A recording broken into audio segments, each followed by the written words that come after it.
This week on RSBANDB Update, it's a patch week, including changes to the Motherload MAW, Action Bar, and inspection of farming seeds. We also separate out controversy from fact with regards to the Mahjarrat aura, and take a look at the Slayer and Agility components of the Land Out of Time.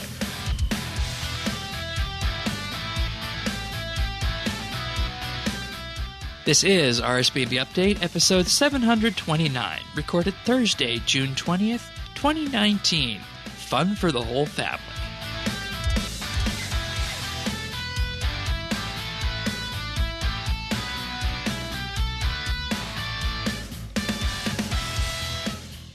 Hello, everybody, and thank you for joining us for another episode of RSBANDB Update. Tannis and myself in, as per usual this week. Welcome back. Thank you, Shane. You know, is this week the quiet week we've been longing for a while now? You know, it was, right? I think the updates left me sitting here Monday evening going, what was our update? And I was like reading, I'm like, because it was like, where's the update? Yeah, it's got to be here somewhere. Yeah. But and that's fine. It's okay to have those kind of weeks. The high moment for me was like later on, like when we got the next video for the Land Out of Time another and email the live video stream on that. Yeah, so that was kind of like the highlight, and that made me feel like something was going on, and I was back into the week. I hope we're going the right direction on the Land Out of Time, and I hope it's not going to wind up being another Menaphos. I don't know, man. I'm a sucker for some hype, and I've been real aware of it this time, and trying to be very reasonable with my expectations. But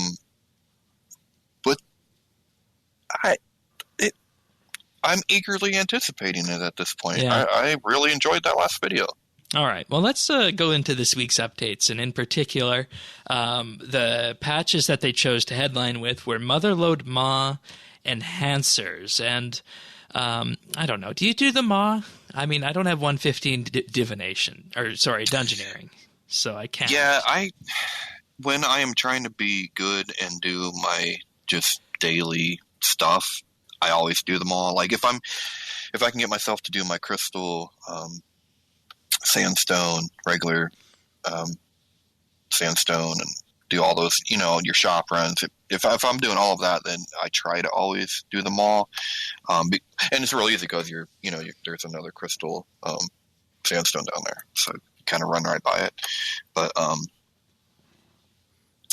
I forget, and then sometimes it might be months before I remember to go do it again. All right. So what happened with this is that the enhancers that you get are no longer actual items, and they're just going to be, I guess they called it as variables on your characters that are going to be passive effects that can be toggled on and off. And to do this, you talk with Wythian in the Melior area, a Prif, of course, outside of the Maw, and he'll tell you how much charge remains on your enhancers. You can just pick and choose which ones are toggled on and off. And each time you would gain an enhancer, you'll be gaining charges on the previous passive enhancers that you had. And there was also this, that existing enhancers would be removed from your bank and inventory, leaving you with up to 16 extra bank slots. And the caveat was made that enhancers from Bounty Hunter Slayer and Elite Dungeon reward shops must still be held in your inventory. See, I thought I saw something in this update. Tell me if you agree with me. All here. Right. But notice that, so you're getting extra 16 spots of bank space, right? Correct. And we've seen that as a trend leading up to what we hope is going to be really nice, bank rework, right? Yeah. But they did the same thing with something that could be coming, next week or the week after, with the Comp Cape. I don't know what we want to call it, the update, I guess. Rework, I guess, where they're putting these on the player now. So I noticed that connection between, what they were rolling out now and what we're looking forward to. Like, you think these are like trial balloons, maybe, or you know, or maybe it's. I think it's a trend that we've know. seen in other updates as well. You know, just moving things to being effectively virtual rather than having set tokens. You know, I think the first big one that we had with this was the Aura rework, which was initially going to be an Aura bag, but effectively now has just become a way of accessing token auras. You don't even need to have those in your bank. And you look at this one, an extra 16 bank slots, and you know the reason for this, and you know you have to look at this from the physical storage perspective. I have to say on this, because we've heard them say before that the issue they are running up against with giving more bank space out is that there's so many member accounts and there's so many accounts that adding more bank space becomes an issue of actual space on the servers where the items are stored. So unless you were looking at a massive upgrading project of upgrading the Jagex servers that host the banks and whatnot, they're going to run into a point in the near future probably where they're not going to be able to give out as much bank space as they would like to. And this is something that you need to devise an internal strategy from the people who take care of the servers, to the engine team, to the people who want to actually create the updates themselves at Jagex. So you have this effectively triangle running from the very low-level people who manage the actual hardware all the way up to the content developers. And throughout that entire triangle, you need to have a constant idea in your mind that, hey, we need to look for ways to conserve bank space so that our players aren't using bank space when they don't have to, and that every bank space that we give out in the future, we need to make sure that when we give that bank space out, we're giving it out for a very good reason. And updates like the Maw enhancers actually help with that, because 16 extra bank slots, that's quite a bit. Yeah. And we've been seeing that more and more. And, you know, I think this is a good two-pronged update, because this is an update that players like, because, you know, I don't know anybody who likes fumbling through the bank to put on an item for an enhancer that would go in the pocket slot or whatever, right? I've never used one, man. Okay. I've never used one. And I picked them up. I mean, whenever I would remember to go to the mall, I'd always pick them up, mainly in case I got help for Livid, because that's what I was looking for. Yeah. But, you know, lo and behold, at the end of the day, it's a two-pronged update. It helps internally with storage, and it also helps the players in terms of making sure that they have a more convenient way to access these things rather than sorting through a bank. And this is, in my view, what the bank rework is on a meta level, in addition to, of course, placeholders. So. All right. So small but fierce. Yeah, and you know what you could do, and what I'm a bit shocked that they aren't doing with this, is they could have held this Maw enhancer update off and brought it in as part of the bank rework. But, you know, we've been in situations before where updates have been held back for no reason, and, you know, if the players can have them, why not, right? Yeah, exactly. So. Yeah. All right. The next changes that came forward with this were changes to the action bar. With this, in particular, how certain items function when you put them on the action bar. So items here include, of course, the Crystal Teleport Seed, the Enchanted Lyre, and certain items of jewelry will now actually be able to teleport the player when used from the action bar. And recall that in the past, what people had wanted is they would have wanted a customize option, so you would have been able to customize exactly what option would happen on the action bar. But it was deemed that I think it was something engine related that they weren't able to do that. So they just effectively are putting in what we call in the programming world sane defaults, in that you choose the default action for the action bar when you put an item on it. That's going to be of most benefit to the most people. So that's what these teleport ones are all about. Okay. And see, I really like the Crystal Teleport Seed one, because this just goes right smack dab in the farming action bar, and you know you couldn't do this before. Well, I feel like when they make changes like this, it helps to make. I mean, it helps to make it a real action bar. I mean, because it's it's a combat bar, right? Use it for skilling very much. So every change like this, where maybe you could be using keybinds for skilling like that, I think it's great. Yeah. Also, just going back to the mod for a minute, there was a hotfix that came out that newly converted mod enhancers from the first login after the update on Monday will no longer be missing a charge. So if you converted a bunch of mod enhancers, they would be missing a charge. And for players that were affected by the bug prior to the hotfix, you lost a charge on your enhancers. That was hotfixed at 3:18 game time on Monday. Next up, if you're crafty enough to own a scrimshaw, they can now be activated and deactivated on the action bar. That's nice too. Yeah. I guess, and that one can go either way. That can go either for skilling or combat. Yeah, so that's cool. And when you place objects onto the action bar, their icons will now refresh correctly. We're going to go into the patch notes in just a moment. But before I do that, I just want to take this time here to highlight the new merchandise that's actually on the official RS merchandise store.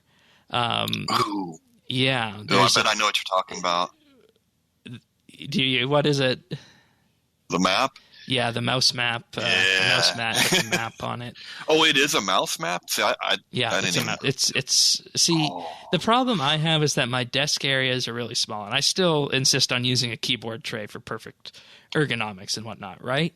I don't normally put my keyboard up on the desk because that's just not how my chair works, and that's not how my monitors are set up to be optimal. So in some ways, desk mats for me don't really make that much sense. So it's nice to actually see the return of mouse pads in here. So you can actually get a mouse pad that has the map of Gielinor on here. I might pick this up, but there was some talk in Clan Quest. One of our Clan Quest people ordered this last week, and he got it delivered to him, and apparently the size he got was not the size that was actually listed on the mouse mat. So there might be some discrepancy on that. So just wait for clarification before purchasing if size is going to be an issue. So I just wanted to highlight that. But there are some actual other new items. These came out on Friday after we recorded the show. There's a Fire Cape keyring. There's also a trimmed Achievement Diary keyring, a trimmed Quest Cape keyring, so the Master Quest Cape. Ancient Staff with Ice Barrage pin badge, and Ancient Staff with Blood Barrage pin badges as well. So those are the new items that are available on the merchandise store. All right, patch notes. So, these patch notes I think are pretty wholesome this week. There's not too many of them, but let's move through them. So first up, the hide cogs from the augmented armor setting will no longer hide the spikes on spiked augmented masterwork armor. Oopsie.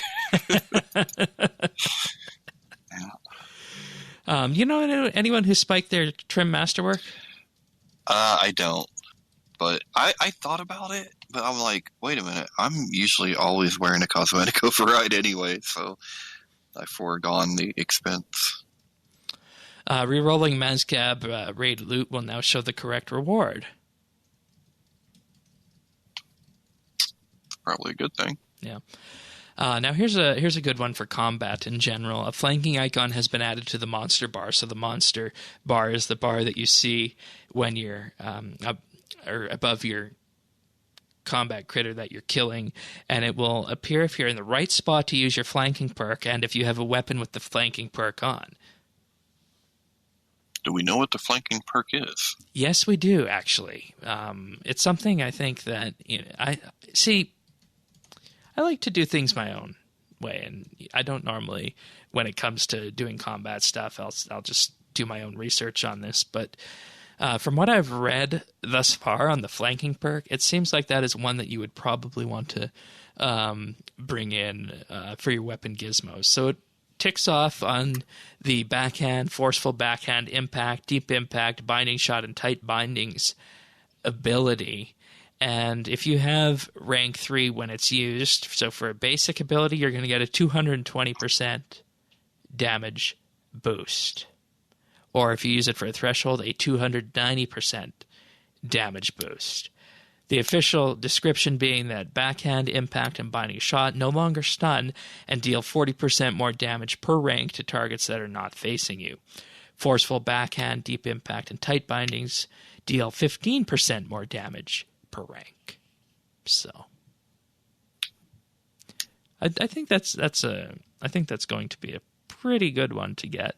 I don't know what the usage of it is in PVM, and I don't know if you'd want to necessarily invest in something like this for Slayer, because I think if everybody's doing Slayer, and this seems to be the way it was done, is that you would just, take your scythe and, go cut through them, right? Well, yeah, I think this would take up the place that you'd want something else on a set of Slayer gear you had perked out for, Slayer. Yeah. Essentially. And, also, I think looking at this, the question is going to be, how do you make sure you're in a flanking spot, right? Yeah. So, and, it's easier to do that for big monsters. So, I've been thinking of getting more into combat, but we'll see. Watch out. Here comes Shay. Yeah. It's no longer possible to build player-owned house rooms outside of the maximum range of the house. I would have liked to. I wish I known that. I would have kept building. You can now fish at Mortmire Swamp without bait if you have the baitless fishing perk active. It's now possible to add barbarian fish to your player-owned farm troughs, the raw fish, of course, for your dragons. Dragons eat meat and fish. Oh, that's cool. Yeah. That's probably dirt cheap. I don't know, because it is kind of tedious to do barbarian fishing. My best bet for feeding my dragons is just go, pick up a stack of 1,000 tuna and split it 3 ways between all of the pens and call it a day. Because you can get tuna really cheap. It's either tuna, salmon, or trout, whichever's the cheapest. Yeah, I do. I usually do tuna too, but I don't know. Barbarian might be just dirt cheap. You just walk around while people are doing the barbarian shuffle there. The 1, 2, 3 dropping fish. That might be an interesting money-making method for someone who's up and coming. Could be. Yeah. Signs of the Porter and Grace of the Elves will now successfully send farming produce to your bank when your inventory is full. Oh, that's good. Yeah. And, I don't know why this would be the case, because I don't use the Sign of the Porter or Grace of the Elves when I'm farming, because, there's a good chance that my farming cape will convert it to note.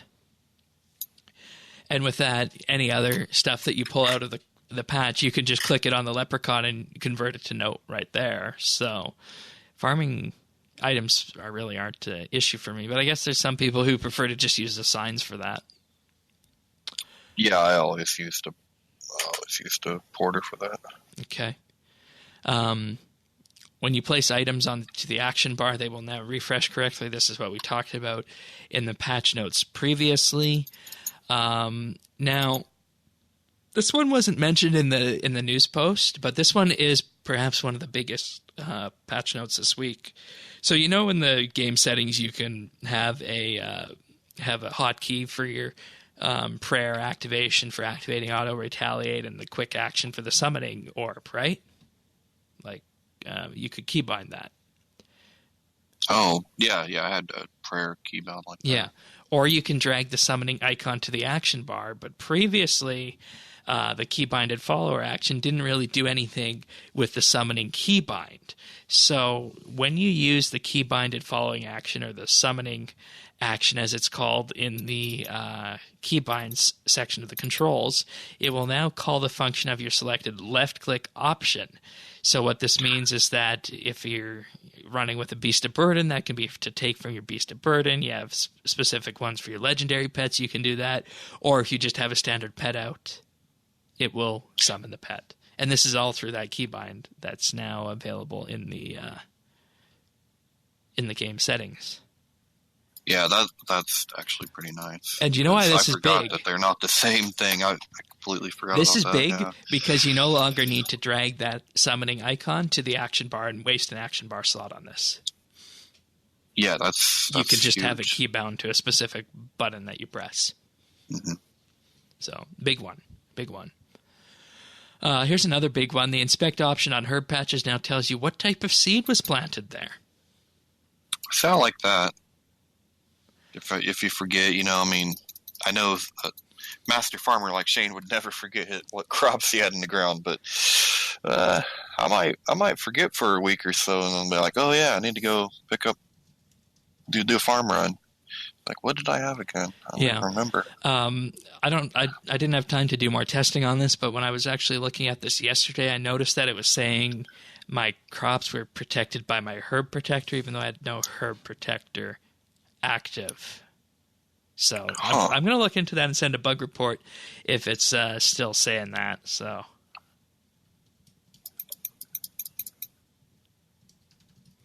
Oh.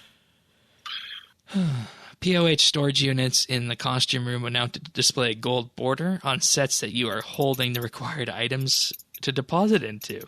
So this is good because, let's just say you have your lumberjack outfit in your bank. It'll now show gold around it, and you can easily click deposit, and away you go. Menaphos and Sophodum have been added, their undergrounds have been added onto the world map. And finally, barbarian assault abilities such as Shout Crackers are no longer affected by the global cooldown. And that's the patch notes for this week. That's it. That's all she wrote. Yeah, and not too many in there. I think my favorite one is perhaps the summoning keybind. Yeah, like I said, I forgot that's even how it worked, but that is cool. Because I always had mine, my keybind, take from the familiar. Take from Beast of Burden. Take from Beast of Burden. But like, if you had a Titan out though, and you're wanting to use it special or whatever, like you said, that was another spot. Right. I couldn't just hit that keybind. So this is that's cool. Yeah, it's going to be pretty good. All right, so, we start with the patch notes. We start slow, and moving on to this, we wind up with this surprising post to me that the Mahjarrat aura is coming back to game on July 29th, available and obtainable by all players, including Iron Man.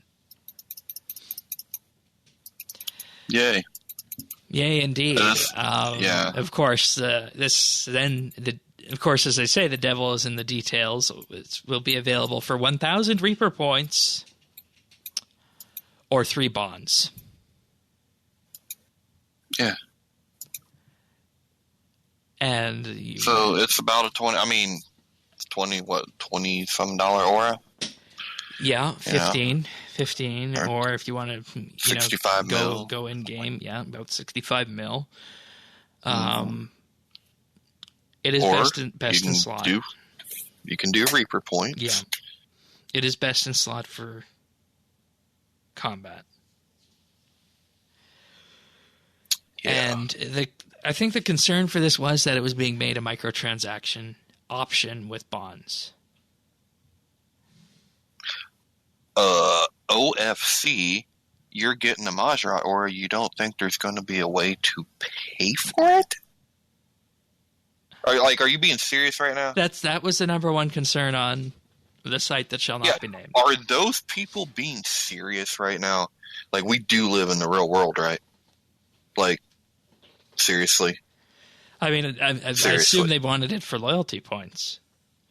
Maybe we could talk about having other methods in game, but I think it's ridiculous to think that there wasn't going to be a pay option, or that there even shouldn't be a pay option, right? I mean, why shouldn't there be? I've yet to hear a good case of why Why shouldn't Jagex make money off of it? Like, if that's what people want to do. And we need to remember that this was a Premier Club Aura initially. Right. Look. If I had a criticism, it would be that I think it should be Reaper points, because it's a best in class slot in combat. Okay, I'll give you that. I think you should be able to buy it because, yes, you should have a choice between grinding or making it a little bit quicker for money, real money, or GP. It's pretty open there. But I also would have liked it to been craftable through invention because it does have a divination element to the aura. And now that's interesting. I think that would have been You'd fair have for to everybody. have some component of it drop through PVM, though. I mean, I guess, but I mean that would be that's my only suggestion, or I mean, it doesn't matter. It's not a suggestion now. It is what it is. But I mean, that's the only thing that I would personally like to have different. But I don't understand being upset that you don't have to. They're not saying that's the only way you can get it. And I think it's very, very accommodating that it's available through bonds. Yeah, look, one thing I know about the PVM community is if they're good enough to worry about this, they've got 65 mil. They wouldn't notice it. It'd be like a tissue. Nothing. 1 hour Talos. Yeah. Go do that. And, it's nothing. It's a 5% damage boost. It was 50% during the Premier Club period of 15 to 16. Yeah. It's a 5% damage you know what? boost. I hope they make a ton of money off of it. In I my hope opinion, they do. This is really overpriced for 5%. Well, if I were to buy bonds, yeah, dude, I would never, it's $6. Yeah, okay, so $18, whatever. That's way too much for an aura in my book. GP, that's not too much GP at all. No, it's exactly. Even I, who is not someone who has the best money making methods, I could scrounge that up in a week and a half. Exactly. And you know what? All that is just makes everything even that much better for the bond market. Got to keep that bond market healthy. I hope they do really well because I would love to get other auras that would be more useful to me from past Premiere that I can't get because I don't do Premiere. I know I think on the stream even they had mentioned they could be bringing in Dwarven Instinct if this goes well, and I'm going, well, I hope it goes well because I'd love to have that aura. Yeah. And I don't see the harm in it. That's what I don't understand. I don't see the harm in it. I don't see how anyone is getting screwed. Could you imagine this as a different monetization stream? In that there are different effects you could buy for your character that you'd be able to use daily, but it would be permanent. And you could buy them either with real money, bonds, or with in-game GP. That might be the concern. Maybe we just stumbled onto what the concern for that side is. Maybe, but if that's the case, it's not being articulated. Well, right. Which, of course, makes sense. That actually makes perfect sense. Yeah. I personally, I don't think that would necessarily be bad, but if there is concern, it's probably concern on it being a slippery slope because if we're doing that with an aura, then sometime down the road, is it going to be a weapon or what I mean? Some armor, what have you. And I think if it was, a tier 90 premium weapon that you could only get through Premier Club or through bonds or GP in this case, I think then that would be a time to be concerned. Yeah, I do too. I think at the end of the day, I think we're better off to take each thing case by case as it comes, and because not not everything is equal. I don't think an aura isn't a T90 weapon, Yeah. and vice versa. Yeah. So we're all grown ups. So I think we're capable of being able to decide each time what we want to do with it. And, there's always got to be a controversy. And I think the problem with that website is that it amplifies controversy. Because if they didn't make this available for bonds, the controversy would have been that would be the this is available the only for PVM points, right? Yeah. And even then, it's not only available for PVM points. There's this thing called the Traveling Merchant at Deep Sea Fishing that has Reaper points for sale from time to time. Yeah, you can do that too. I mean, there's a lot of ways to do it. But that's what I'm saying. Like, anybody that is really into that has to have best in slot aura, even they've got 65 mil, or they could do 1 hour bossing. Okay, so you don't want to get 1,000 Reaper points. That probably takes a long time, but you could do an hour, even 2 hours. So tell us, you're done. It's over. Yeah. Go get your bonds. Yeah, and, I don't think this is an issue. I think it's a great decision to bring this into game like this, especially first and foremost for the Reaper points, but secondly for the bonds. Bonds are a tool to be used, and I think that looking back on them, I think that was the turning point for dealing with gold selling in the game. Yep. And the second one was, of course, the major engine changes that were made to deal with the script injection bots. So those two things completely saved the game. And, I don't think we should be raining our parade down on these. Granted, yes, we will be keeping our eyes open to make sure that, there's no tier 90 weapons being available for 2 or 3 bonds, right? But, the aura that was initially available as a token reward. Because this one, let's be real, you didn't buy the 2015-16 Premier Club to get the Mahjarrat aura. You bought it because you wanted a package membership deal for a year. Or some of the other things that maybe came with it. So, I don't think there's much else to say on this. No, the people that are unhappy about this were probably unhappy about bonds even being a thing. Yeah. They're unhappy about any microtransaction. But I think, like I said, you do it case by case. In this case, it's good. All right.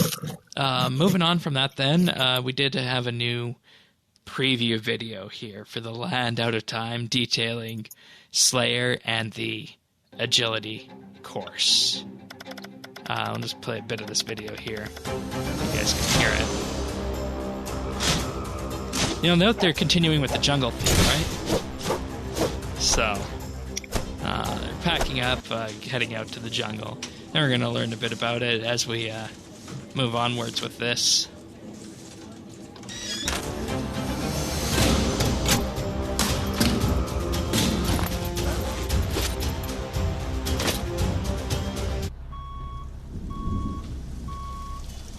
And they're waiting for the truck to deliver them to the Land Out of Time. So, Agility and Slayer. We knew that we were getting Hunter with this, but we're also getting Slayer and Agility now. Let's go through this piece by piece. So, starting off, Slayer. What do you think of the Slayer changes that were announced with this? I think it's cool. I wasn't really expecting Slayer. We're going to get 8 new Slayer creatures, and they're going to range from level 90 to 114. They're supposed to be more of a natural kind of feel to some of these, so they're going to be like a combination of, some will be plant-like static Slayer creatures, and some will be dinosaurs, I guess. Yeah. And I think that's an important thing, because remember going back when Slayer first came out, you had weird things like jellies and the basilisk and the rock creatures in the Lumbridge dungeon. But ever since then, Slayer has just always been NPCs that you would kill. There hasn't been much that was effectively breaking the mold on them. So it's nice to see them going back to this for Slayer, I think. Well, and they've talked about going back to that more in the future. There aren't any like Slayer creatures that require a certain type of weapon or a certain thing like it did back in the day where you'd have to use like a leaf bladed spear for certain, what are they called, tarofs or something like that. Something like that. Yeah, so it's not quite to that level yet, although they are talking about going back to it. But something that I think is really cool and definitely taking us down this path to feeling like we are Slayer Masters is a new Slayer task. And you mean new Slayer Master? No, there's a new kind of task as well. Okay. All right. Now look,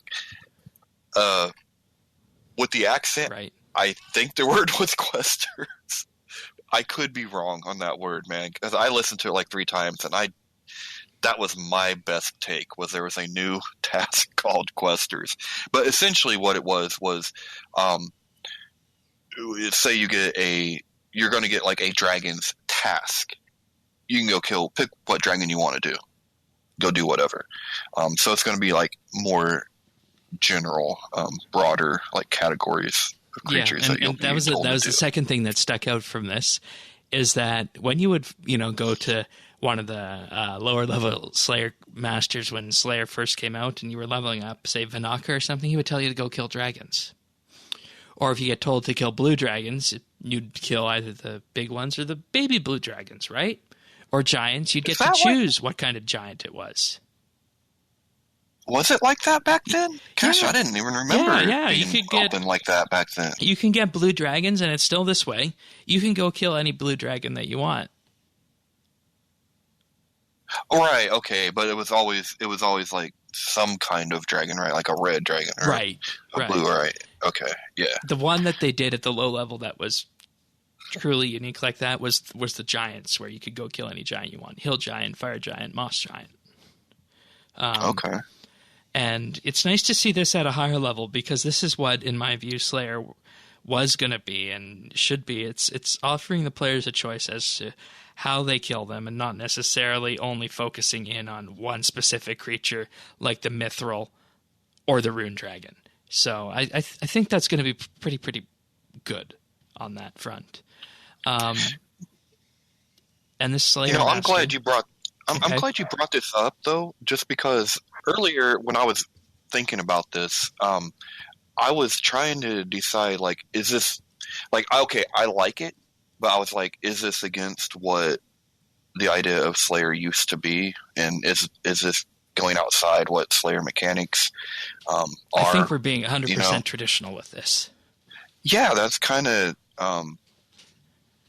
where I came down on it, but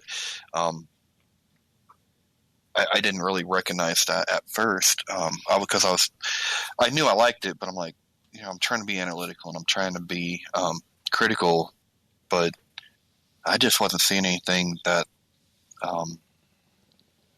wasn't in the in the same vein of what we've done before. Yeah, and there's also the new Slayer creatures are going to be ranked 90 to 114, so there's going to be taking advantage of that 99 plus Slayer category, and we are heading down that path where when Slayer went to 120, we were promised to be different training mechanics, but here we're just seeing it as an expansion to add more monsters to it. I don't know if that goes for or against the initial design of 99 to 120 Slayer.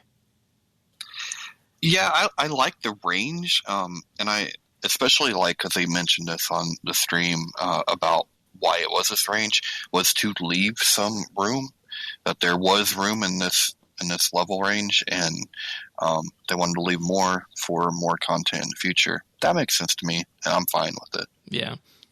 But should stuff that comes north of 99 Slayer creatures north of 99, should they have different mechanics? Should they be a different kind of Slayer than less than 99? I mean, I think we have a mix of that, right? Yeah, we do.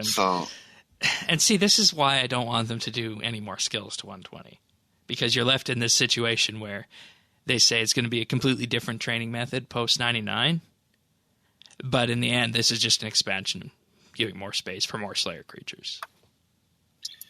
Yeah, I don't see much, other than having,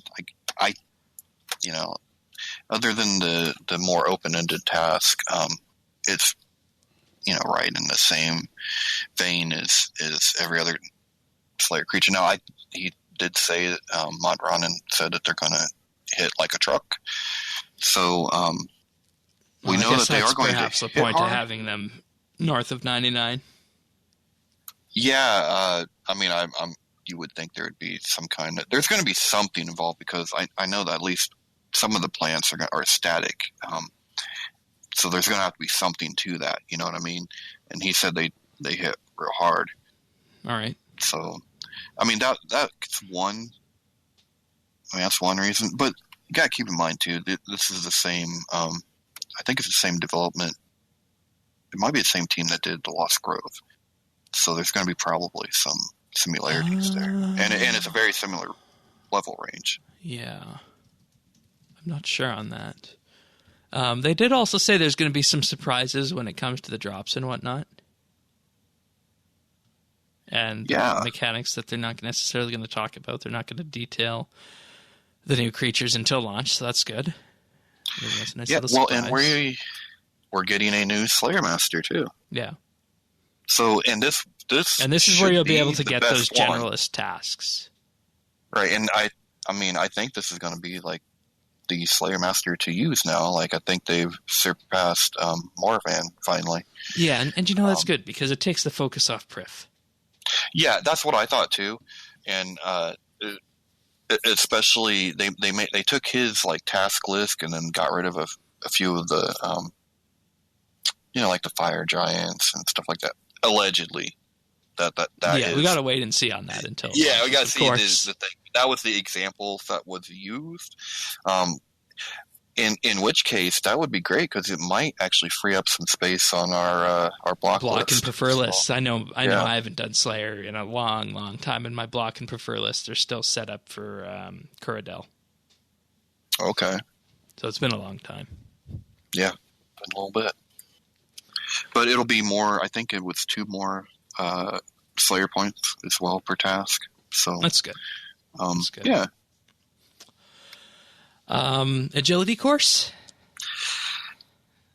Man, is this like a knife in agility? Because we've been hearing about like a potential work in the agility spectrum, right? And it's another agility course. Yeah. Which, that's cool, but like, does this mean that there's just not any other ways to do agility that they've come up with right now?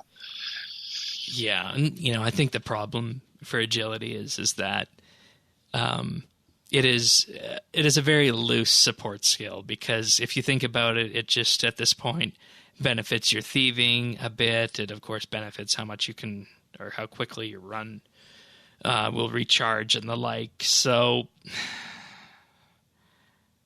I think we need to have a look at this agility course when it arrives and just see what it does for us, see what kind of credit we can give it. And I just have trouble getting excited about agility at this point in time. See, I am too, and it's going to be really long.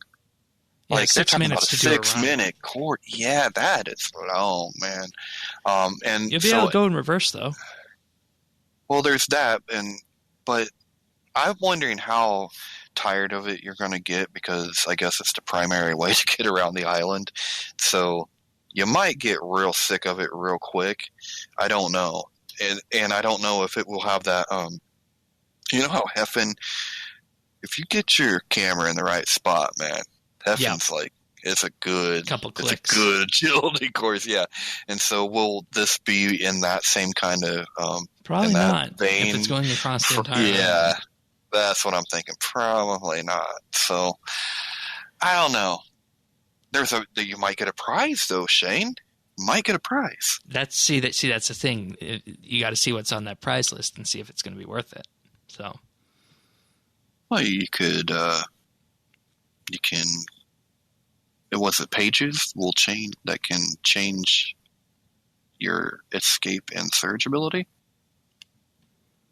from agility. Mm-hmm. And as we know, we always say that it'd be nice to have some new abilities into game that aren't necessarily locked behind huge end game bosses. So I don't know. I'm going to pass judgment on the agility course when it arrives. I'm just not feeling very very excited about agility at this point in time. So see, I've been thinking a lot about the pages, and I don't know what they're calling it. It's not mutated. It's charge surge or charge escape.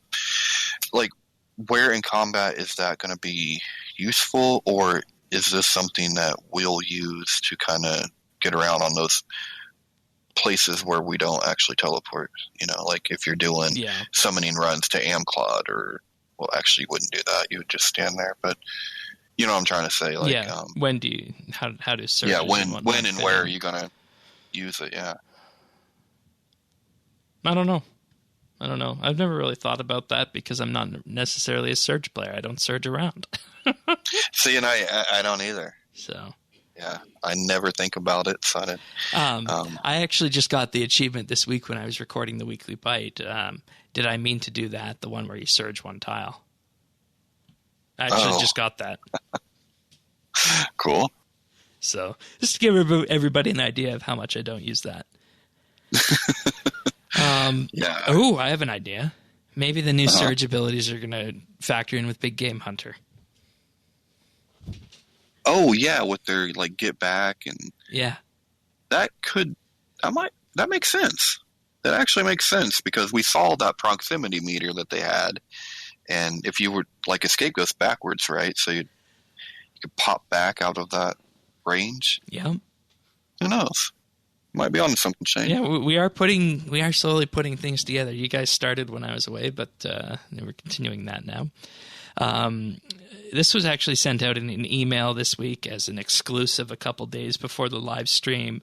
Other things there are, of course, some new mining sites, a new overgrown idol, and some fishing spots, as well as some traditional hunter sites. Not too much to write home about there, I don't think. I will be interested to see what they have for the new mining sites, I think. See how that factors in with mining. Yeah, I was wondering what that was going to be too, and I'm also curious to see what the fishing is going to be like. Well, are we talking? I just want to see what levels these come in at. Like, because like, are we going to begin to cut into Prif a little bit? What would be optimal? I kind of get a feeling we is are. If they, on that vein, as if they could cut into waterfall fishing in some kind of way here. So. Well, and that's kind of what I'm thinking. I'm like, are we talking rocktails? Are we talking sailfish? Are we talking something? I don't think it'll be rock. I mean, I don't think we're talking. I don't think it'll be rocktail or sailfish-esque. I think it'll be because we already have stuff like that in deep sea fishing. So I don't think it'll be fish that you'll want to fish for profit, so to speak. I think it'll be something different. Okay. Okay, let's move on to the live stream this week. I didn't take much out of this. So what did you feel on this from the live stream? It was a lot of basically talking about the big reveal. Was it a big reveal though? Maybe. Okay. I mean, kind of.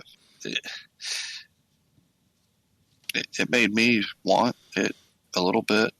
Yeah, and that's something that we might have to be concerned about if we're getting hyped up about this. Yeah, because I mean, I just said, I don't know if it was last week or the week before, but like, be really careful about the hype. Like, be careful I was trying what not you wish for. Yeah, but it's even starting to, I don't know. I was beginning to get me a little bit just wondering, but anyway, so there was more talk about just more clarification on the new Slayer creatures, the new Slayer Master, how they're gonna work. how they trimmed, down Morven's task list. And, of course, that's where they talked about the Mahjarrat aura being available. And that. So it was basically just a recap of our video that we just watched. I mean, it covered. Yeah. It really was. There's no Iron Man restrictions on the island. Well, that's good. So and that, I think we need to have a separate conversation at some point about the state of Iron Man currently.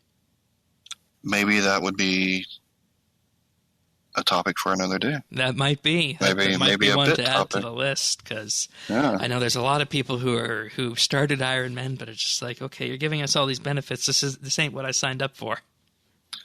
Yeah, I mean that would be an interesting community to draw from. And stuff, because I have friends that do Iron Man. Me too. Yeah, so anyways, that would be cool. Anyways, back to the stream. Back to the stream. The last item that I think is worth really mentioning is the Twitch Prime loot. So you can get an Umbrella chest, whatever that is. It's supposed to have like a rare item or something. So you get that for having Twitch Prime and having your accounts connected. Yeah. Or do you? Because there's a bug where you might not have gotten it. And like you claim it, but you don't get it in your inventory when you go into game. So if that happens, what you need to do is just disconnect and reconnect your accounts. Like, so reconnect your Twitch account with your RuneScape. For anyone wondering, that Umbrella chests give you a guaranteed shot at a super rare treasure hunter item. So this includes things like the 200 mil prize, the bad weather umbrella, the huge stack of protein items. What? I didn't get anything like that. What'd you get? I got a lucky eagle-eyed shield, and an ocean bow overlay. Yeah, these lucky items are an insult to people who are max combat. What are we gonna do with tier 75 things we get from Treasure Hunter? I mean, come on. Well, we send it straight to Diango's storage units and never see it again.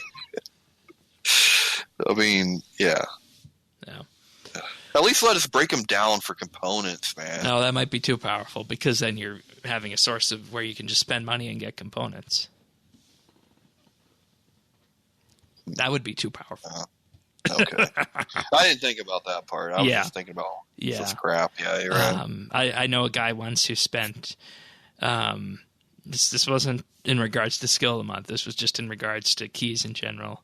$400 1 month on Treasure Hunter keys. And this was back when it first came out. So, who has $400 to spend on treasure?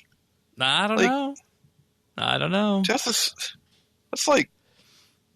a significant part of my mortgage. Yeah. What? Who has that kind of money? I wish I could spend $400 on Treasure Hunter. Shit. Yeah. So that's the case that we're in. But yeah, there wasn't too much else from the live stream. Just confirmation of next week's update that it's the community event. Summary of the video, and they did talk about the Mahjarrat aura, but we've already done that and given you our opinions on that. So I think we can move on, right? Yeah, I think we've dealt with that. Alrighty. Well, I do have some good news for everybody, and I know everybody around this podcast loves having good news, because this podcast is amazing what we do with our community here. I truly am pleased every week I get to read these Patreon supporters out. So this week I'm going to thank our Patreon supporters, and I would like to thank Arvids L, Brock H, Darren L, Diana, Kyle, Logan H, So Juice the Devil, Tom V, and Zez.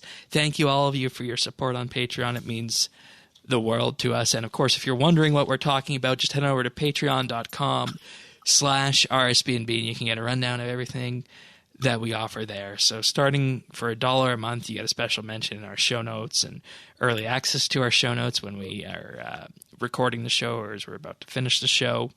And you also have the ability to join in on our roundtable discussions, which is happening this weekend at 7 p.m. game time, 3 p.m. Eastern in our Discord. Information, if you're a Patreon supporter, will be posted on the Patreon page this Friday on how to join that. So by the time you guys are hearing this, if you wanted to go up to $3 a month, you get a special VIP rank on Discord, a mention on the podcast at the start of the month, and access to high-quality stereo AAC versions of the show. And for $5 a month, you get a shout-out every week and exclusive access to the outtakes that we use for the clip show at the end of the year, which are just absolutely hilarious at some times. And with this, we're in our third tier here. So first we got our monthly bit bonus show. These talk about one big hot button issue regarding the RuneScape community. Last month was AFK Escape, was truly revealing for all of us. So I recommend everybody give that a listen. But we are setting up to record our next one, and we just concluded the vote on that. So I can report that the monthly bit for June will be hype in anticipation, looking at the behind-the-scenes videos, the live streams in the month ahead, posts that that Jagex puts out, and we'll have a look and see whether hyping up the community is a good thing, what good it can lead to, and what it can do for bad as well, and what our preferred method would be for delivering future news posts. So that's what we're going to be talking about this month. Yeah, it's timely, isn't it? I can't wait. Yeah, it's timely, and I have so many examples where my heart has been broken by the hype. And that's why we're going to be talking about it, because we know there's tons and tons of people out there who feel the same way. We're also doing Inside RSBANDB Update, which is inside look at our hosts and producers team. Last month we had an interview with Sirion. We'll see what we managed to put together this month for it, but this is your way of seeing a little bit behind the scenes of RSBANDB Update. Then, of course, the roundtable happening this Saturday. Yeah, I know it's the third Saturday of the month. We're aiming to do it in the middle of the month next week, but I did have some kind of sore throat issue last weekend, so we didn't do it last weekend. And finally, should we reach $99 a month, we'll be doing movie night in the RSBANDB Discord, where you can join us and watch a movie with us. Probably some Star Trek involved. So all this and more at patreon.com/RSBANDB. And once again, thank you to all our Patreon supporters. Oh, can we watch the one where Picard becomes like a Borg?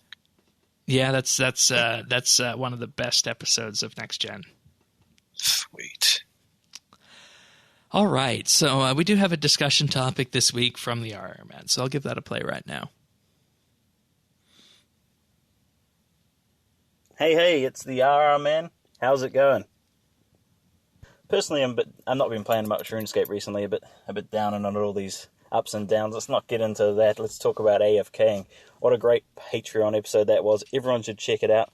But I want to know what you guys are doing while you're AFKing. I'm doing my standard question.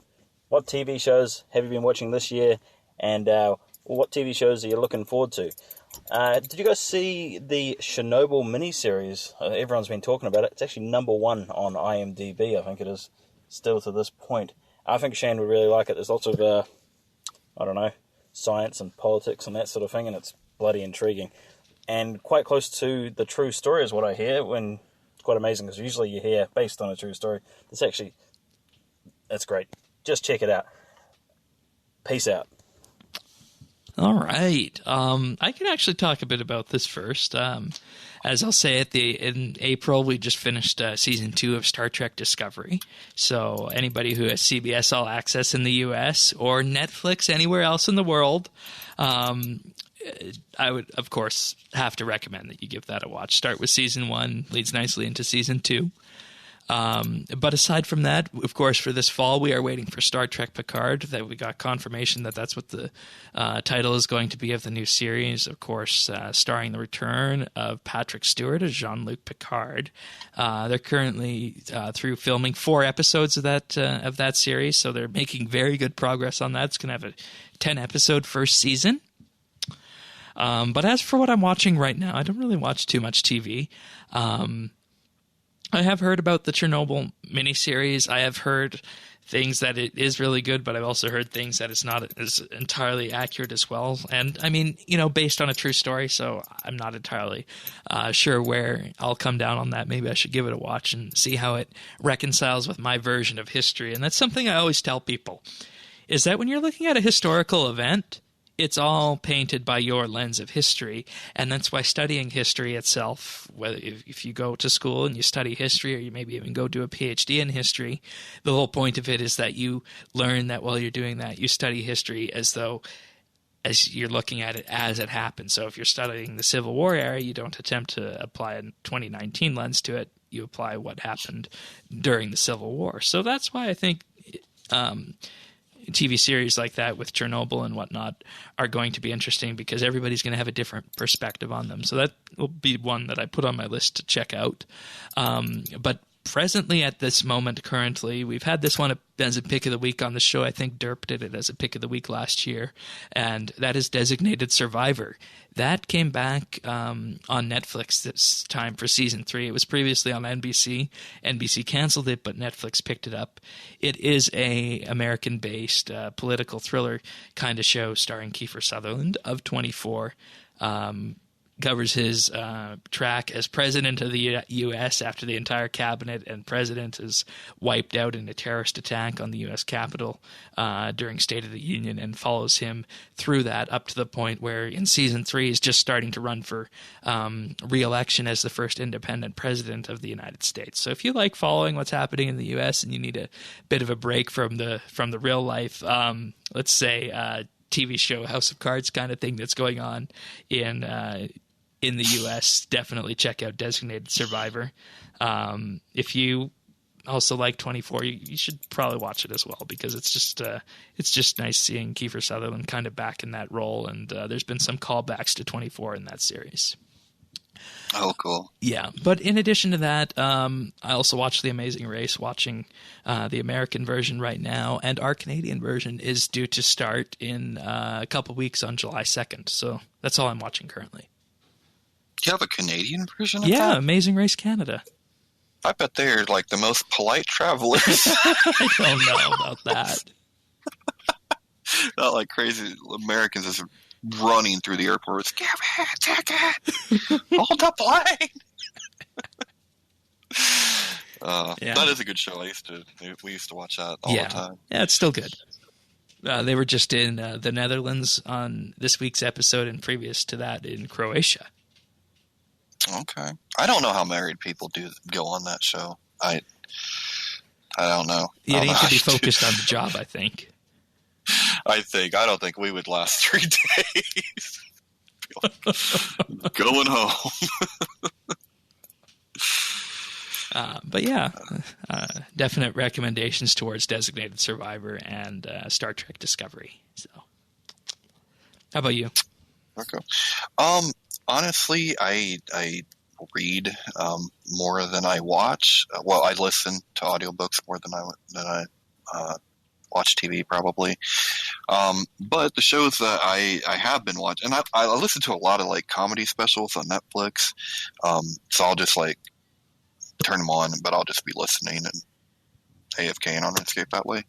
And then of course I still, I watch my wrestling here and there. I've been trying to watch like all of the WrestleManias. I don't know why. Maybe because we never did the pay-per-view thing when I was a kid, so now I can just watch one. So I try to like watch them every week. And then what was the other thing I've been?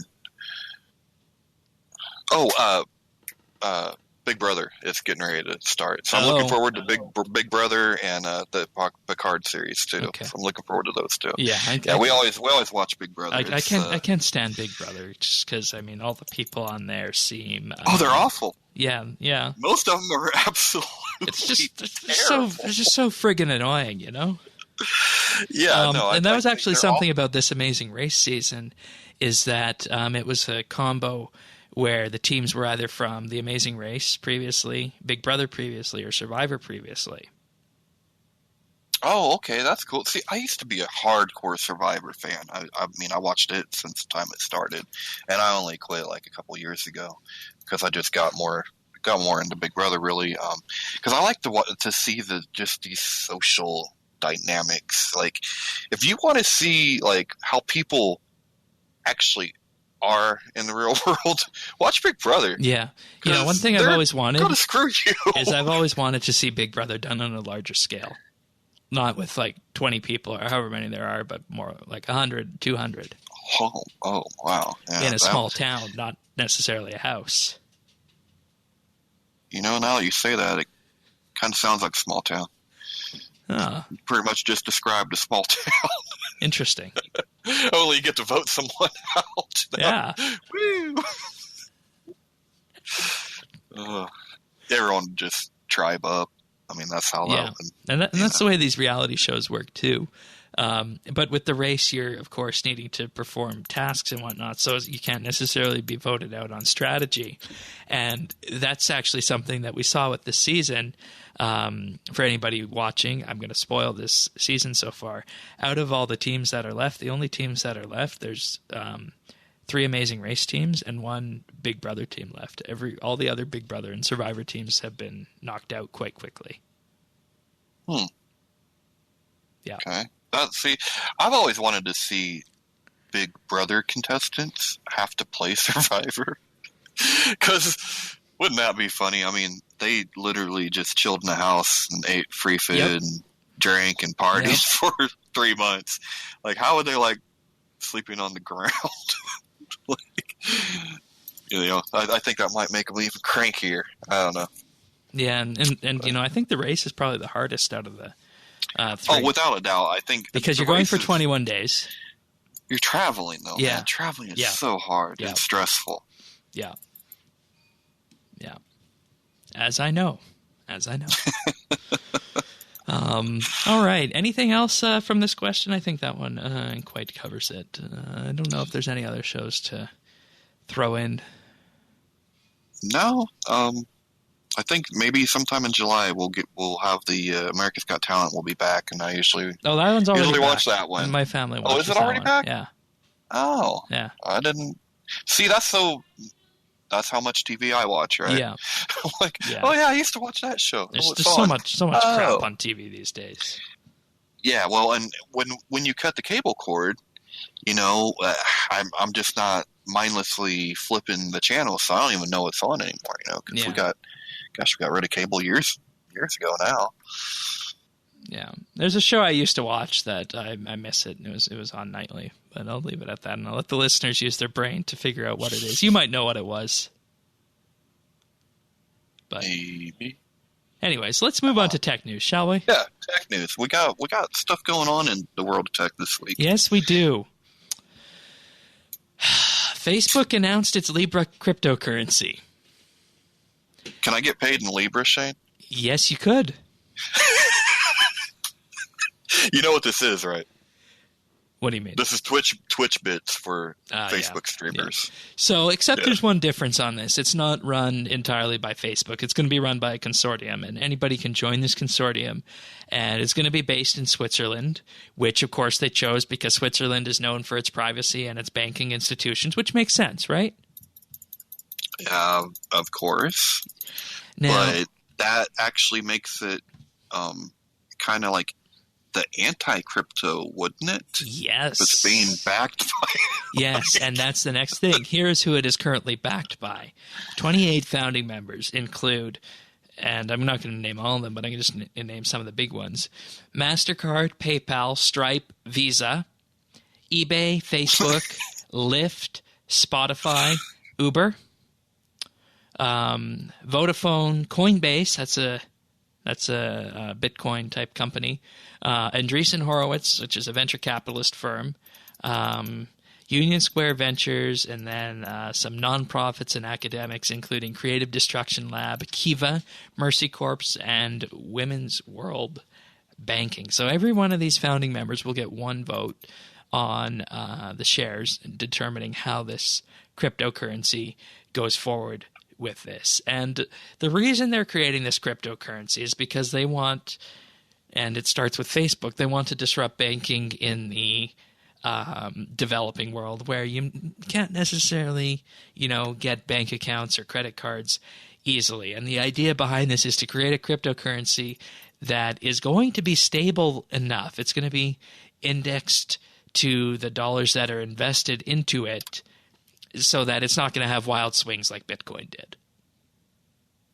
And that's what their hope is that maybe we can finally create a cryptocurrency that isn't going to swing so wildly that people will feel comfortable using it as actual currency and not as an investment token. Yeah, well, it shouldn't. It wasn't supposed to be an investment token anyway. Exactly. But I'm just worried on so many levels. I mean, one, you can't trust Facebook with anything. Yeah, at all. I just want to talk a bit about how it works first, but we need to get into why Facebook is doing this and what the media is missing on the coverage of this, because I saw coverage on Libra and Calibra, the Facebook wallet of it, on my national newscast here in Canada.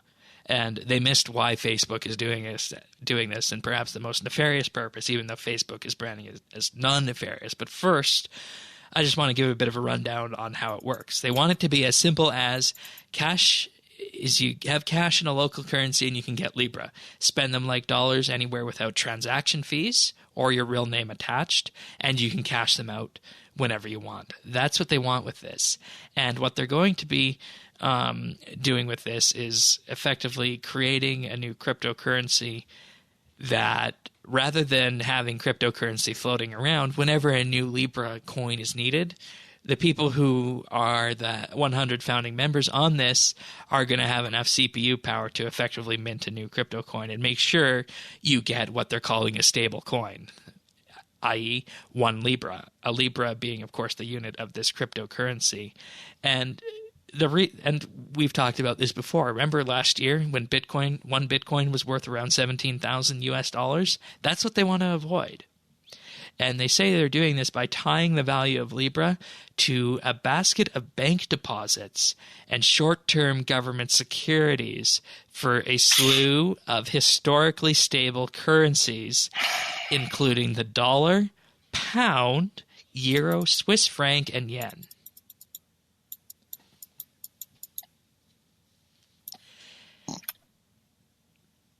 So it's going to be tied to this huge basket of real-world money, and that's how they hope that it will maintain its value. Yeah, which it's that's not even crypto in my opinion. But what I'm worried about is, like, I don't know, is it going to be a good or bad for these developing countries where the currency, you might have to bring a wheelbarrow of Zimbabwe dollars to buy a Coke or something. You know what I mean? Like, I know there are places like that where this could either further destabilize an already bad situation, or does it make it better for the people? I don't know, but there's got to be ramifications for it. The idea is that, and of course, based on this, it will make it better for the people because it's going to be completely decentralized from the existing banking systems, which, as we know, in countries like Zimbabwe that you mentioned, are horribly corrupt. Right. Now, here's the problem.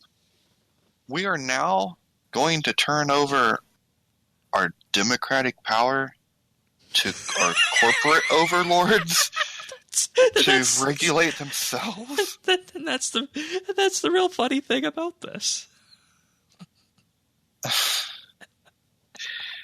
I don't.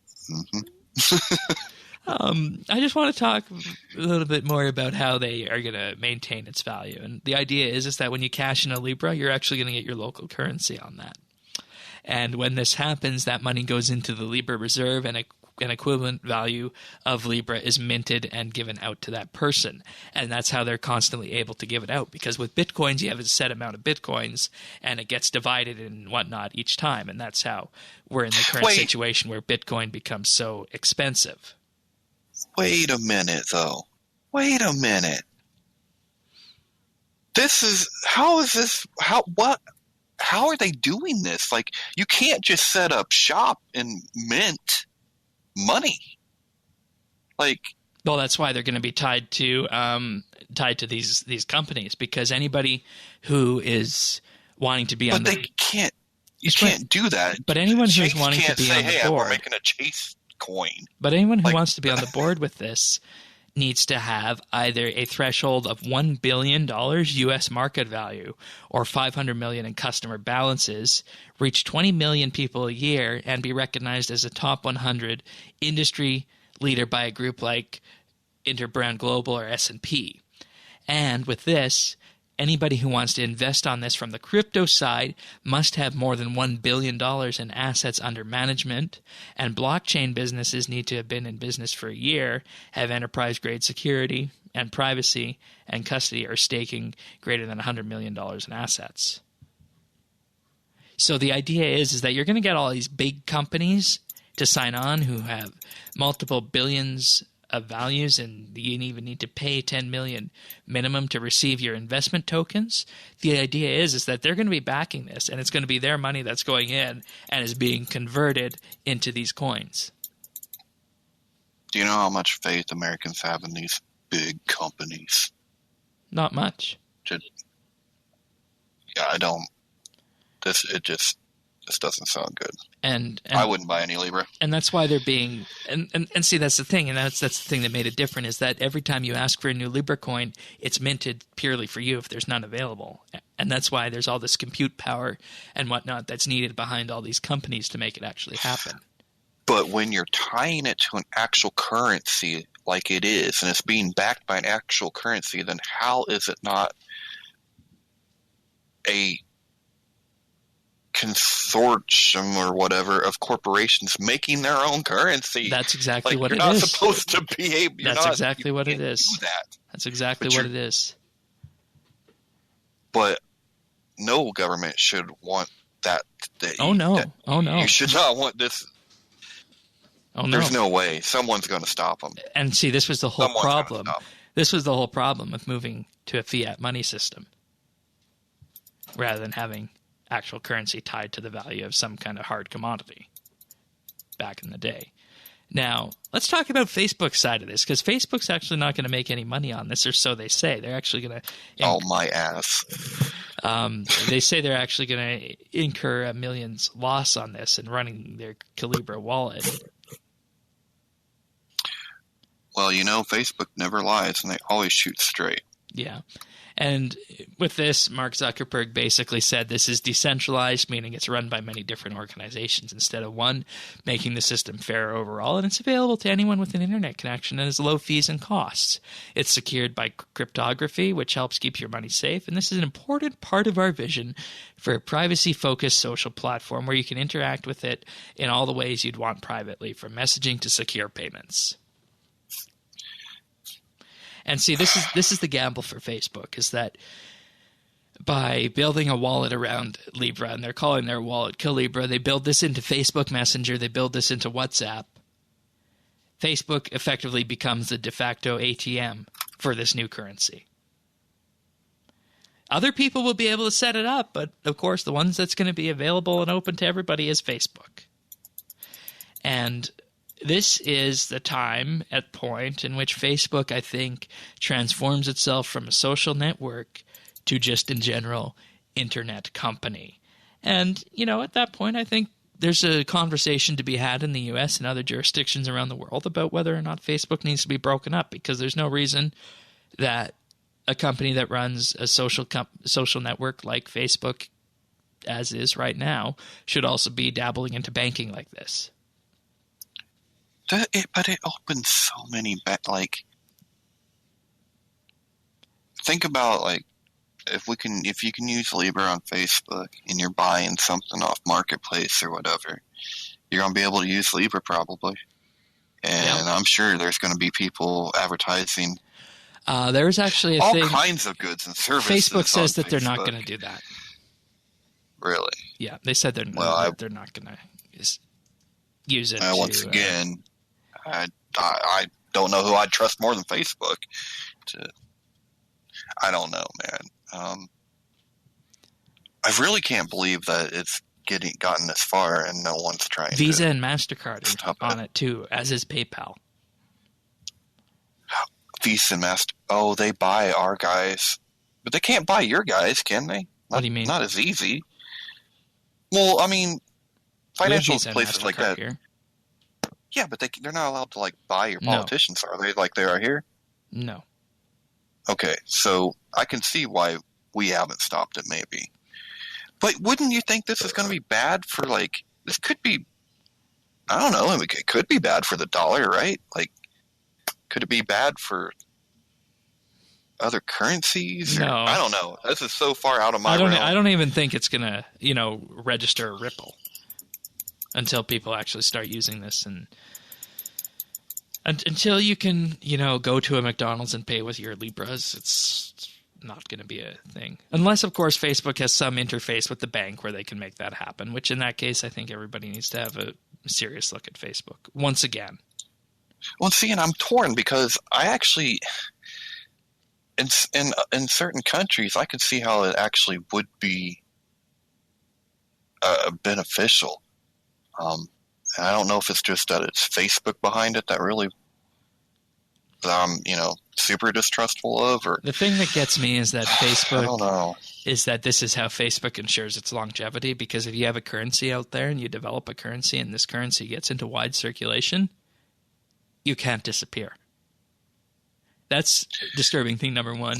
Disturbing thing number two is the group of companies it's backed behind, like you said. And I had the same thought as you, is that people are turning this over to effectively creating a new form of government in terms of these 28 large companies. Yeah, I don't see how it's not. I mean, I don't know. It seems like it'd be some kind of counterfeiting to me, but You can't counterfeit this. well, I know, but I don't know. Because it's run over secure cryptology and whatnot on the blockchain, and with blockchain transactions, you can't edit those. But it's blowing my mind because the people that first developed like crypto and the whole blockchain technology, right, it was so that it would be decentralized, so that governments wouldn't. And now someone is trying to decentralize cryptocurrency. Yeah. So. And you know what the funny part is that back when Bitcoin came out, I was having a conversation with someone, I forget exactly who it is. I said that if anybody ever wants Bitcoin or something like it to succeed, it needs to be backed by a major nation state or a group of nation states. And this is pretty similar to that. But how scary is that? It's similar to that because there are 28 major companies with as much money as some nation states. And that might be something people need to start thinking about. Yeah, I completely agree. But on the bright side, hey, at least Facebook says they're not going to do anything bad. That's what they say. That's what they say. Yeah, give them access to your money. And as I said, it ensures Facebook's longevity. Hence why this is the best idea Facebook's ever come up with. Oh, you know how many Russian friend requests you're going to get now? Daddy. And they're all going to have that one lonely mutual friend. You're like, oh, dude, come on. You knew this was real. Yeah. All right, let's move on to our next one. EA was interviewed by the UK Parliament in committee, and they effectively told them that loot boxes are quite ethical and fun, and they're just surprise mechanics like Kinder Surprise eggs. They weren't lying. They're fun from their perspective. Lots of fun. Of course it was EA too, man. They're just like, yeah, we're Darth Vader. We don't care. That's who we are. We're pure evil incarnate. Yeah, and they said that we think of it like many other products that people enjoy in a healthy way and like the element of surprise. And they're quite ethical and quite fun and quite enjoyable to many people. Surprise, we took your money. You didn't get anything for it And, either. you know, I think this makes sense because EA has been on the side of some of the biggest snafus in terms of loot boxes and whatnot before. I think it was with Call of Duty, or was it the Star Wars game? I don't know. No, it was Battlefront 2. Battlefront 2. Really started the revolt. But even before then, they've always been really bad with it in their FIFA games. Right, and you know why they do that? Because people who play FIFA are diehard soccer fans, and I don't think you get any more diehard sports fans, unless you're in Canada and you're dealing with hockey, than you do with crazy soccer fans. Yeah, I wouldn't think so. I don't think our football fans probably hold a candle to the international soccer crowd. Yeah. And, you know, I think that this underscores once again, the gulf that appears between the corporate people at the video game companies versus the government versus just us gamers here on this end. And that, you know, hey, we view the microtransactions in RuneScape at a safe level, I think. I think that's a good way of putting it, that the microtransactions in RS aren't too far off the top compared to what we've seen some companies like EA and, you know, even more gaming do with World of Tanks and whatnot. So there is a middle ground to reach on that triangle, but, you know, you kind of do throw goodwill away when you say, oh, yeah, they're just like Kinder Eggs. They're quite fun, and people enjoy the mechanics, and they're quite ethical. Yeah, if Kinder Eggs were $20 a pop, yeah, and you knew you were getting a paper hat in it, yeah, or whatever it's in a Kinder Egg, I don't know. Yeah, you know, Kinder Eggs are actually banned in the U.S. because of the chocolate and the fact that there's something inside the piece of chocolate. Well, yeah, we're morons. Kids probably choked on it. We're not known for our restraint when Whereas it comes Kinder to food, Eggs in the rest of the world are one of the most popular Easter things you can get. So yeah, no. But of course, this comes on the heels of countries like Belgium and the Netherlands pushing forward to take action to limit certain loot boxes, so much so that EA has stopped selling FIFA currency in some of its games. And even in the U.S., that Missouri senator talking about doing a study on loot boxes as well. So I figured we should just have a note here and note that EA has been talking to the UK on this, and this is how they see it. Okay. Well, it's fun for the whole family. That's right. So final piece of tech news. Google is rolling out something called RCS, and this really doesn't affect us because we're not Android users and we're not living in the UK and France.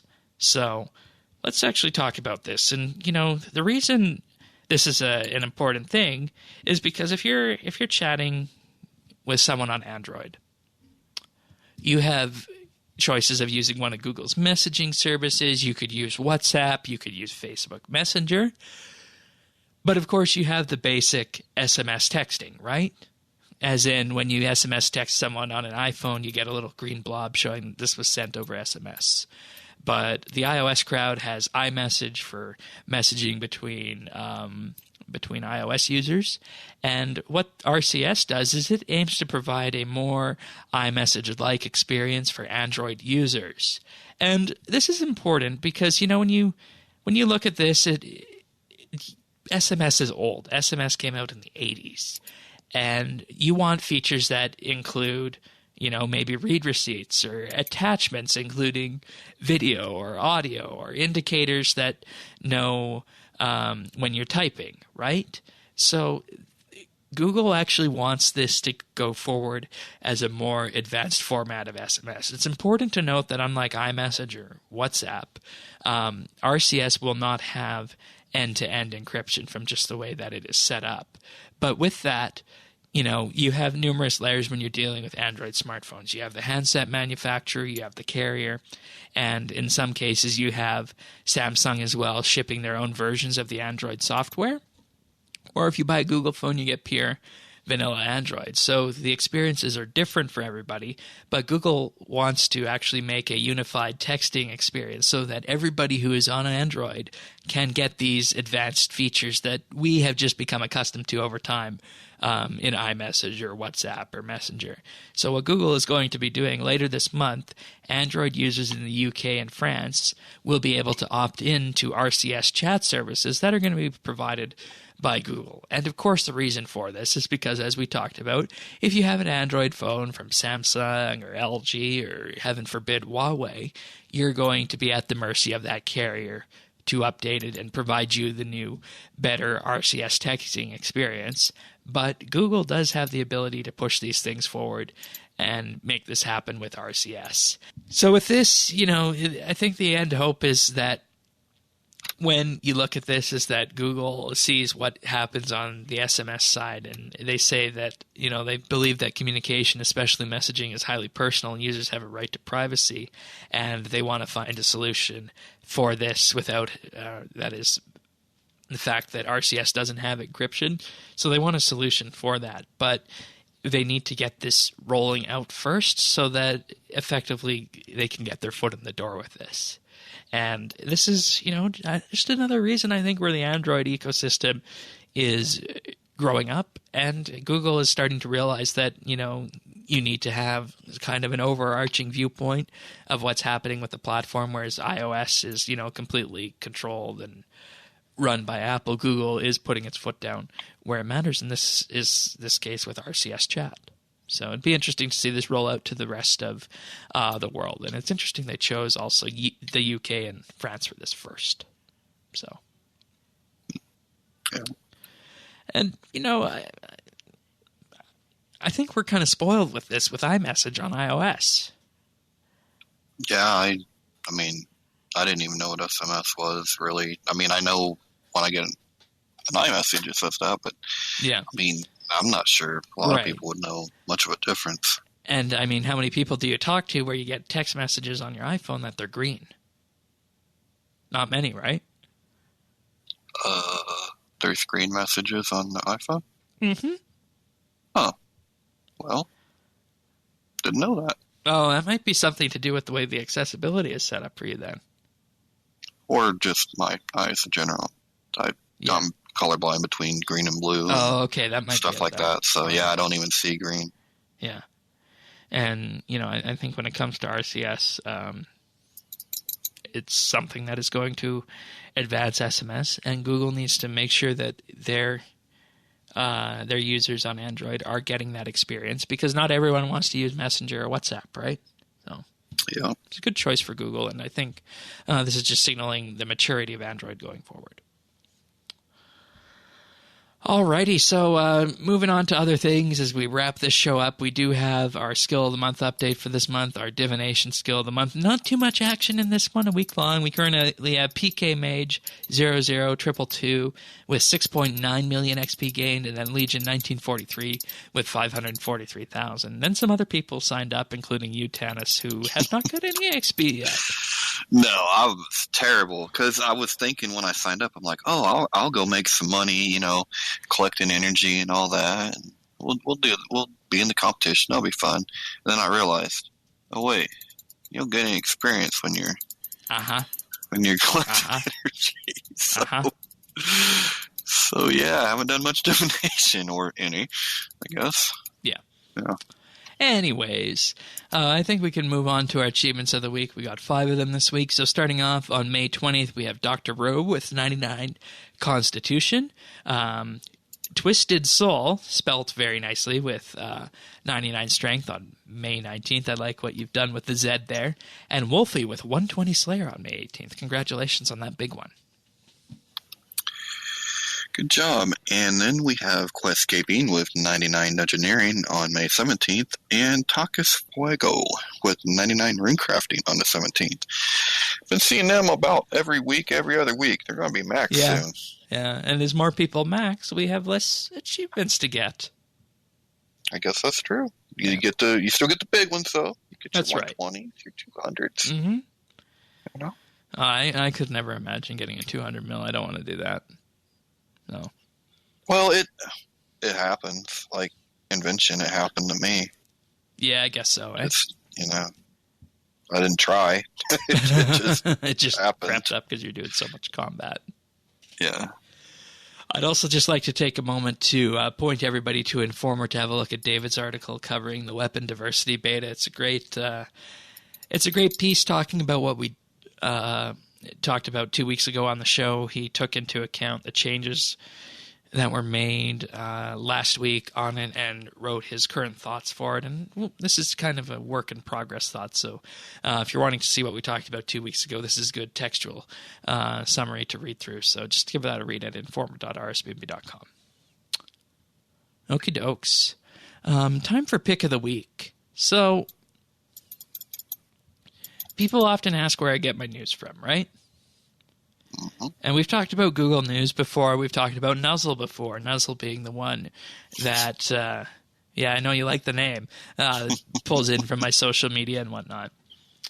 But there is another source I use for tech news. And, I'm long on the record that you get a skewed community when you have Reddit, whether it be for technology or RuneScape. It's going to be skewed one way or the other. If you look at the r/technology subreddit for technology news, you're going to wind up with lots of anti-government stuff, lots of pro-privacy stuff, and you're going to miss news that you might want to get. Like, let's just say you're interested in gaming, or let's say you're actually interested in mobile. You're not going to find any of those stories there unless they deal with the niche that those folks are interested in. So there's actually a different website that you can go to for this. And this one goes all the way back to 2002. Yeah, 2002. And the website is called Slashdot. And they have sections for mobile, open source, science, and of course technology. And they even have an entertainment section. And the idea behind this is you have a team of editors. And this team of editors looks over tons and tons of news sources. And what the editors do is if they see something that they think is going to be popular, they promote it to the main website. And there was some talk that when Reddit and Dig were first coming around, that you don't want to use editors because they're limited. They're not necessarily what the people are reading. But we've seen over time that echo chambers develop on websites like Reddit and Dig, and it limits what can be surfaced. So in some ways, I feel that the editor approach is indeed the superior approach in 2019. And that's what Slashdot does. It does it for technology. So that's the pick of the week. It's Slashdot. This is where I get most of our tech news from the show. And here's a new one on here we could have went with. Samsung says that the Galaxy Fold will launch soon as most issues have been resolved with the screen, said the Samsung display executive. So these are the kind of stories that you get on Slashdot, and they're chosen by the editors. And if you actually want to see everything that they're looking at, they do actually have something called the Firehose section where you can see what everybody submits to Slashdot and what the editors are going to be looking at. So all of this is available, of course, on their own website. And if you want, you can submit news to them as well. So it's a fun website to browse, and it's just a good source of news. Slashdot.org with sections for technology and entertainment and open source and science. Technology one is my favorite. So hopefully everybody will go have a read through Slashdot.org. That's the pick of the week. Cool. I'll have to check that out. Yeah. And, I initially when, Dig was a thing and Reddit copied them, I thought that was the way to go for news and whatnot. But just seeing how things have evolved over the years, I am of the opinion that this is the better way to go now. And they even have editions. So if you wanted to see what was popular on Tuesday, you can go back to Tuesday, and they effectively structure it like, well, a newspaper would be for Tuesday. So it's good in that regard. Well, that's cool. All right. What do you got for pick of the week for us? Or sorry, that was my pick of the week. What have you been doing in RS? Got ahead of myself for next week. Well, it's been a quiet week in RS for me this week. I've been doing a lot of mining. I finally got Junior up to the Animica, so the real fun can begin now. And been doing a lot of mining because I've been actually playing Jurassic Park with my daughter, and it's just fun. It's good to spend time with her and watch her face with the dinosaurs and stuff. So yeah. Meanwhile, thanks to this wonderful mining and smithing rework, I could set up here and mine and get my Animica and save up for when I want to get real sweaty on a double XP weekend.